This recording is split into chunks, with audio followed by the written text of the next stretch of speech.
Hi everyone, welcome to my channel. मेरा नाम श्रुति है और हम यहाँ कर रहे हैं ज्योग्राफी एनसीईआरटी क्लास 6 का कोर्स। इसके अंतर्गत हमने चैप्टर नंबर 1 सौरमंडल में पृथ्वी पढ़ लिया है और ये हमारा सेकंड चैप्टर है, साथ ही हमारी सेकंड वीडियो है जिसका नाम है ग्लोब, अक्षांश एवं देशांतर। इसमें हम पढ़ेंगे ग्लोब के बारे में, थोड़ी सी जानकारी हम ग्लोब के साथ साथ पृथ्वी के बारे में जानेंगे, जो कि ग्लोब और पृथ्वी लगभग प्रतिरूप है। और दूसरा हम अक्षांश एवं देशांतर रेखाओं के बारे में पढ़ेंगे, जिसमें हम ये समझेंगे कि अक्षांश और देशांतर रेखाओं के आधार पर हमारा पृथ्वी में क्या क्या निर्धारित हुआ है। चलिए, सबसे पहले आता है ग्लोब। पहला सवाल ये बनता है कि ग्लोब क्यों बनाया गया। तो क्यों बनाया गया ग्लोब? पृथ्वी के अध्ययन के लिए। हमें पृथ्वी का अध्ययन करना था, इसलिए हमने ग्लोब बनाया। अब दूसरा सवाल ये है कि ग्लोब क्या है। ग्लोब पृथ्वी का प्रतिरूप है। प्रतिरूप का क्या मतलब होता है? प्रतिरूप का अर्थ यह हुआ पृथ्वी के जैसा, मतलब वास्तविक रूप से ये पृथ्वी नहीं है, लेकिन ये पृथ्वी के जैसा है। ओके, आपको देख के ही लग रहा होगा ये पूरी तरह से पृथ्वी की तरह है, पर इसमें कुछ चीजें काल्पनिक हैं। मतलब इसमें कुछ ऐसी भी चीजें हैं जो पृथ्वी पे वास्तविक रूप से नहीं है। फॉर एग्जाम्पल, ऐसा कोई स्टैंड नहीं है, हमने इसे ग्लोब को टिकाने के लिए लगाया है। दूसरा, जो ये एक स्टैंड टाइप का आपको नजर आ रहा है और साथ ही इसके अंदर जो इस गोले के अंदर डाला गया है वो एक सुई सी डाली गई है, इसको एक तिरछे की तरफ लटकाने के लिए, साथ ही इसको घुमाने के लिए। घुमाने की आवश्यकता क्या पड़ी? पृथ्वी अपने अक्ष पर घूम रही है, पृथ्वी सूर्य की भी परिक्रमा कर रही है।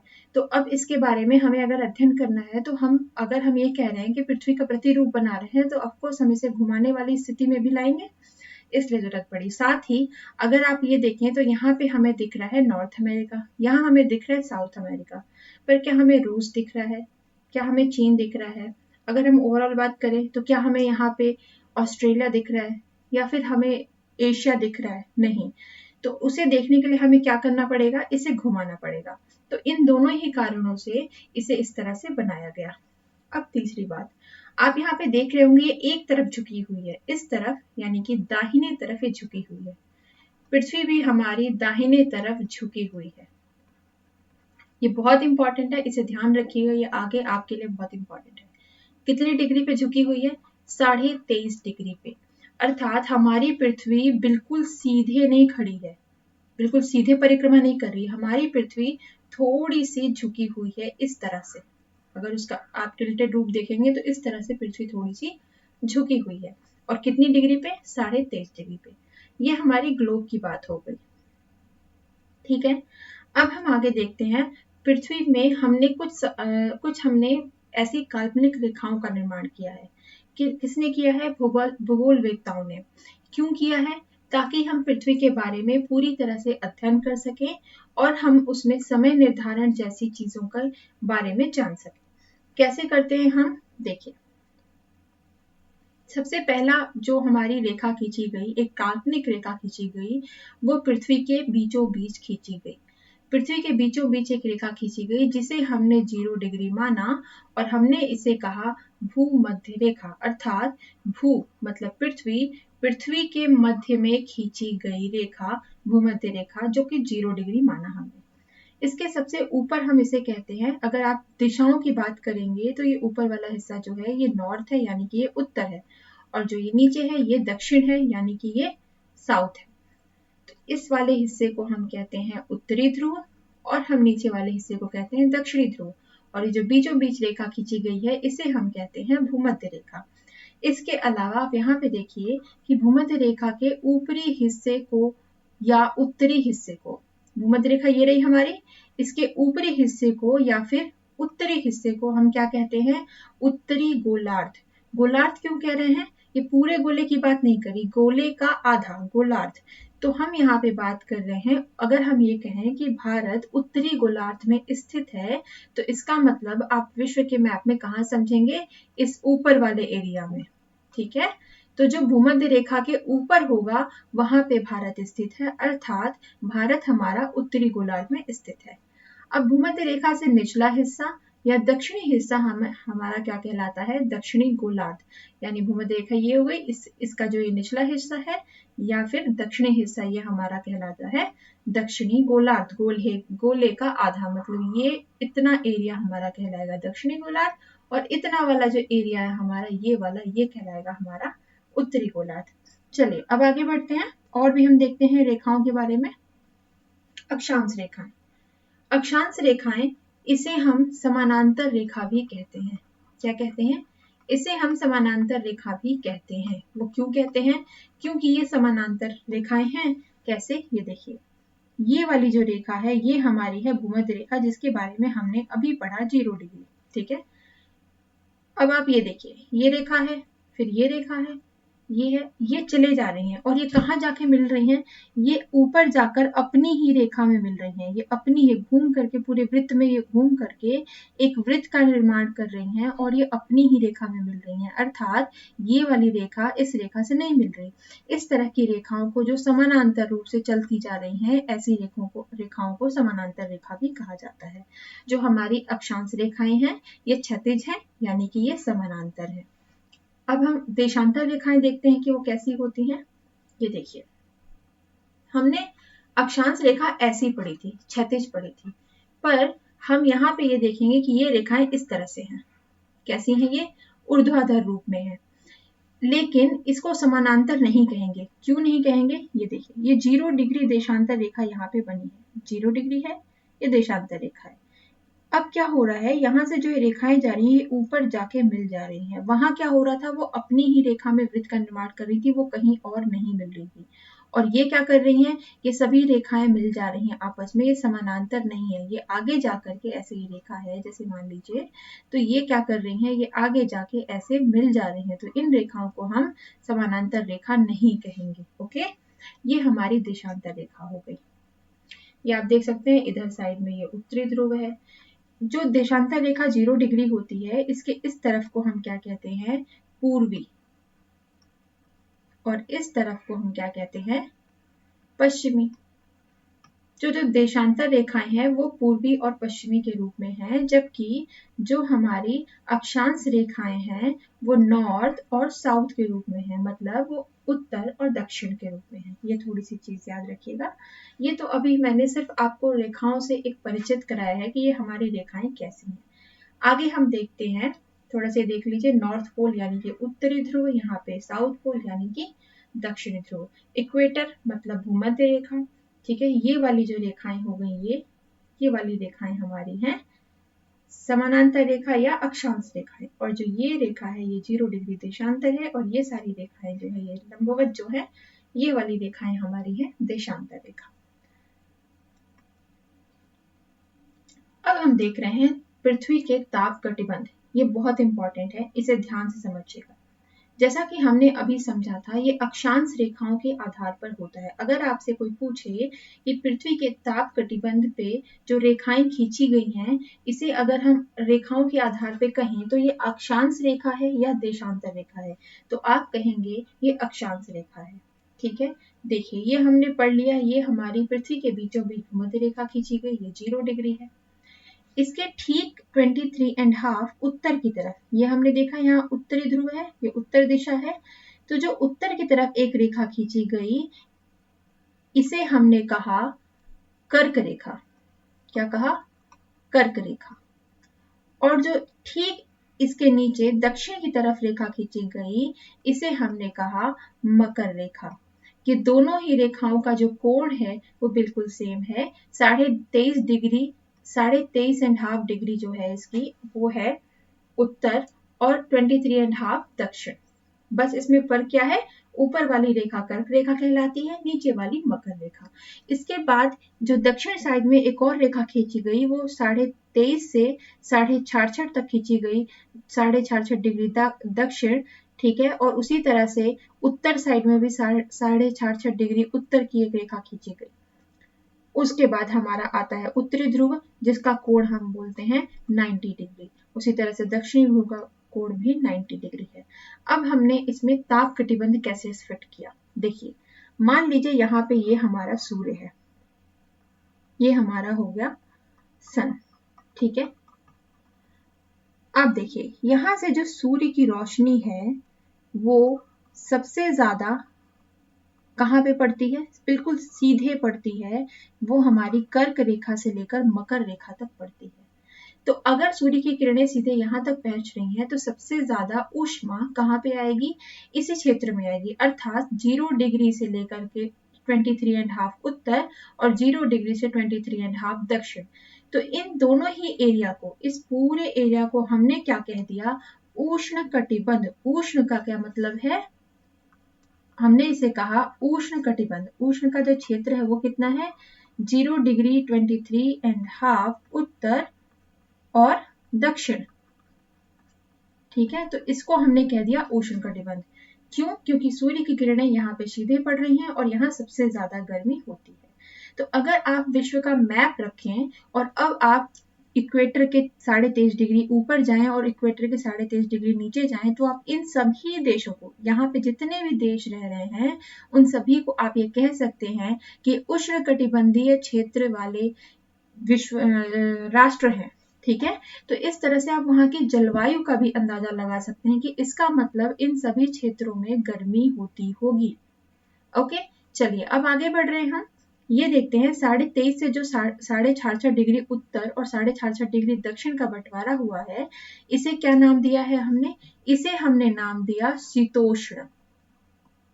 हमने इसे शीतोष्ण क्यों कहा, इसका संधि विच्छेद करते हैं, शीत प्लस उष्ण, अर्थात यहाँ पे उष्ण भी है और शीत भी है। मतलब सूर्य की किरणें यहाँ पहुंच तो रही हैं पर तिरछी पहुंच रही हैं और तिरछी पहुंचने के कारण उतनी ज्यादा नहीं पहुंच पा रही, इस कारण से इसे हमने क्या कह दिया, शीतोष्ण। और अब ये जो उत्तरी ध्रुव है यहाँ बिल्कुल भी रोशनी नहीं पहुंच पाती और ये शीत कटिबंध हो जाता है, ये हमारा कहलाता है शीत, उत्तरी शीत कटिबंध और दक्षिणी शीत कटिबंध। इसे हम ताप कटिबंध कहते हैं, पृथ्वी के ताप कटिबंध। इस आधार पर अगर आपको इतनी सी भी नॉलेज हो सिर्फ, तो आप इस आधार पर विश्व में काफी चीजें वैसे भी पता लगा सकते हैं कि विश्व की जलवायु कैसी होगी, जहाँ पे गर्मी होगी वहां पे बारिश भी होगी। ठीक है, तो उस आधार पे हम बहुत सारी चीजों का अंदाजा लगा सकते हैं। ये हमारे हो गए ताप कटिबंध। आई होप आपको ये समझ आ गया होगा। अब चलिए, अब हम देखते हैं, ये हमने देखा है, इसके पहले जो देखा ये हमने देखा कि ये अक्षांशों के आधार पर है। अगर कोई आपसे ये कहे कि शीत कटिबंध में, आप ये कह सकते हैं कि जो शीत है तो ऑब्वियस सी बात है यहाँ पे ठंड होगी, यहाँ पे बर्फ जमी होती है।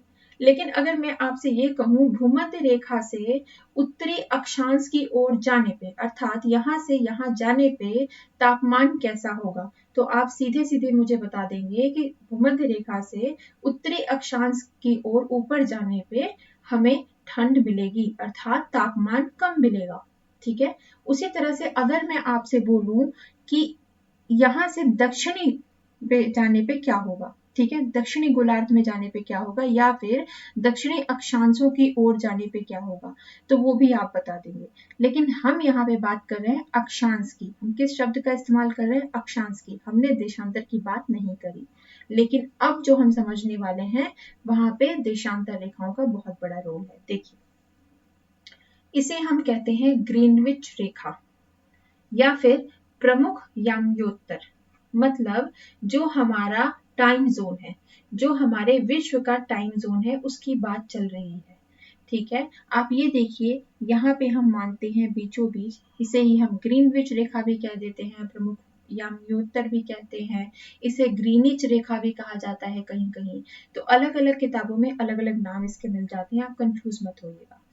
ये 0 डिग्री देशांतर रेखा है, इसे हम बोलते हैं ये देशांतर रेखा है। ठीक है, इसके अलावा विश्व के बीच में एक रेखा और खींची गई है जिसे हम काल्पनिक कहें भी कह सकते हैं, वो है हमारा मानक समय, विश्व का मानक समय। लेकिन ये बिल्कुल सीधा नहीं है, जैसा कि इसमें आप देख पा रहे होंगे, ये बिल्कुल सीधा नहीं है, ये जिगजैग है, इस तरह का है, ये वास्तव में इस तरह का है। वो क्यों है, क्योंकि कुछ कुछ कंट्री इसके बीच में आ रहे थे तो उनको प्रॉब्लम ना हो, इसलिए इसको इस तरह से बनाया गया। ओके, तो अगर मैं आपसे कहूं, अभी मैंने आपको बताया था जब देशांतर रेखाओं की बात हो रही थी कि देशांतर रेखाओं के इस तरफ जितने भी कंट्री होंगे उसे पूर्व की तरफ कहा जाएगा और जो इस तरफ होंगे उसे पश्चिमी कहा जाएगा। अब आपने सुना होगा पश्चिमी राष्ट्र, तो अब आपको समझ आएगा अच्छा किस राष्ट्र की बात हो रही है। ये बात तो आप श्योर हो जाएंगे कि डेफिनेटली ये इस तरफ के देशों की बात की जा रही है। अब मैं अगर आपसे कहूंगी भारत हमारा कहाँ है, जिस तरह से अक्षांशों के आधार पर हमारा भारत उत्तरी गोलार्ध में स्थित है, ठीक है, उसी तरह से जो हमारा भारत है वो देशांतर के आधार पर कहाँ स्थित है, पूर्वी देशांतर की तरफ। ये आप देख पा रहे होंगे, ये जो चीज है ये हमारी भारत है, ठीक है, ये भारत का निचला हिस्सा दिख रहा है और हमारा भारत पूर्व की तरफ स्थित है।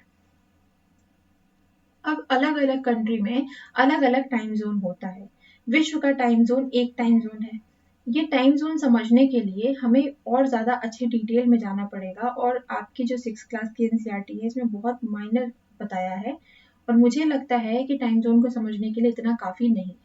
इसके लिए मैं आपके लिए एक अलग से वीडियो बनाऊंगी जिसमें मैं पूरा टाइम जोन आपको समझाऊंगी, जिसमें हम इसकी भी बात करेंगे और साथ ही हम भारत के मानक समय की भी बात करेंगे। यहाँ पे मैं आपको उतना ही बता रही हूँ जितना आपके 6 क्लास की एनसीईआरटी में बताया है, पर मुझे डाउट है कि शायद इतने में मानक समय समझना मुश्किल है।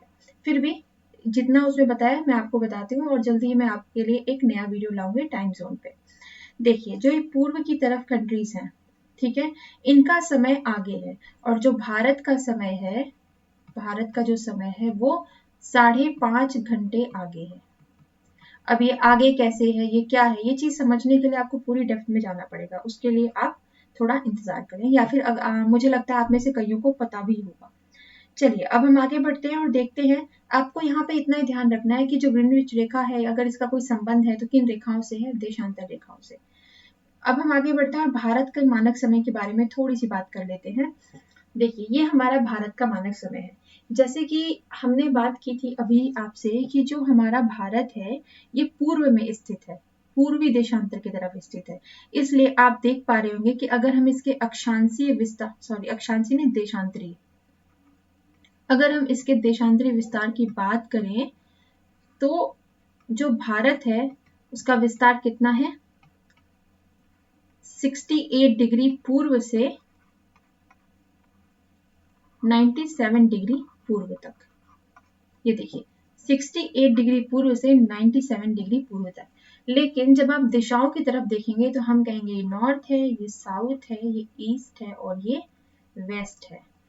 ये वेस्ट है, हम इसे वैसे पश्चिम कह रहे हैं, लेकिन जब हम देशांतर की बात करते हैं, देशांतर के विस्तार की बात करते हैं तो हम यहाँ पे पूर्व लगाते हैं क्योंकि हमारा भारत विश्व के स्तर पे देखा जाए तो पूर्व में स्थित है। तो भारत का जो देशांतरी विस्तार है वो कितना है, 68 डिग्री पूर्व से 97 डिग्री पूर्व तक। इसके बीच में हमने एक रेखा खींची है यहाँ से, इसे हम कहते हैं भारत का मानक समय, इंडियन स्टैंडर्ड टाइम जोन। तो ये हमने रेखा यहाँ क्यों खींची, यहाँ क्यों नहीं खींची, यहाँ क्यों नहीं खींची, अब बीचों बीच ही खींच देते। उसका रीजन ये है कि यहाँ जो गुजरात है हमारा और इधर हमारा अरुणाचल प्रदेश है। इधर जो गुजरात है इसका सबसे जो ज्यादा पश्चिमी बिंदु है, सबसे आखिरी बिंदु जो है उसका नाम है सर क्रीक। क्या नाम है इसका, नाम है सर क्रीक। और जो यहाँ पे हमारा अरुणाचल प्रदेश है इसका सबसे ज्यादा जो पूर्वी बिंदु है, सबसे आखिरी बिंदु है, वो है हमारा किबिथु।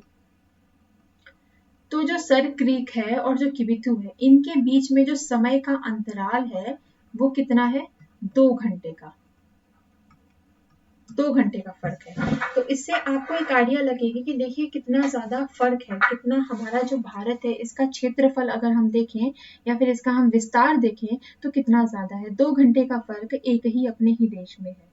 अलग अलग देश अलग अलग जगहों पे अपने हिसाब से मानक समय तय करते हैं, साथ ही वो लोग अलग अलग मानक समय भी तय कर सकते हैं। अर्थात एक ही देश में, किसी देश में 5, किसी में 6, किसी में 11, रूस में 11 मानक समय है।